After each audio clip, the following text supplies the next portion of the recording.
ಕನ್ನಡ ಮತ್ತು ತಮಿಳು ಧಾರಾವಾಹಿಗಳಲ್ಲಿ ನಟಿಸಿ ಜನಪ್ರಿಯರಾಗಿದ್ದ ನಂದಿನಿ ಸಿಎಂ ಬೆಂಗಳೂರಿನಲ್ಲಿ ವಾಸ್ತವ್ಯವಿದ್ದ ಪಿಜಿಯಲ್ಲಿ ಆತ್ಮಹತ್ಯೆ ಮಾಡಿಕೊಂಡಿದ್ದಾರೆ.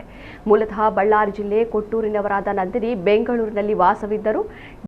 ಬರೆದಿಟ್ಟು ಸಾವಿಗೆ ಶರಣಾಗಿದ್ದಾರೆ. ನನ್ನನ್ನ ಕ್ಷಮಿಸಿಬಿಡು ಅಮ್ಮ ಎಂದು ಬರೆದಿದ್ದಾರೆ ಎನ್ನಲಾಗಿದೆ. ಇನ್ನು ಅವರ ಸಾವಿಗೆ ನಿಖರ ಕಾರಣ ಏನು ಎಂಬುದು ತಿಳಿದು ಬಂದಿಲ್ಲ. ಇನ್ನು ಕನ್ನಡದ ಜೀವ ಹೂವಾಗಿದೆ, ನೀನಾದೇನ, ಸಂಘರ್ಷ, ಮಧುಮಗಳು ಧಾರಾವಾಹಿಗಳಲ್ಲಿ ನಂದಿನಿ ಅಭಿನಯಿಸಿದ್ದರು. ಇನ್ನು ತಮಿಳಿನ ಗೌರಿ ಧಾರಾವಾಹಿಯಲ್ಲಿ ನಂದಿನಿ ನಾಯಕಿಯ ಪಾತ್ರದಲ್ಲಿ ನಟಿಸುತ್ತಿದ್ದರು. ದುರ್ಗಾ ಮತ್ತು ಕನಕ ಎಂಬ ಪಾತ್ರಗಳ ಮೂಲಕ ಜನಪ್ರಿಯರಾಗಿದ್ದರು.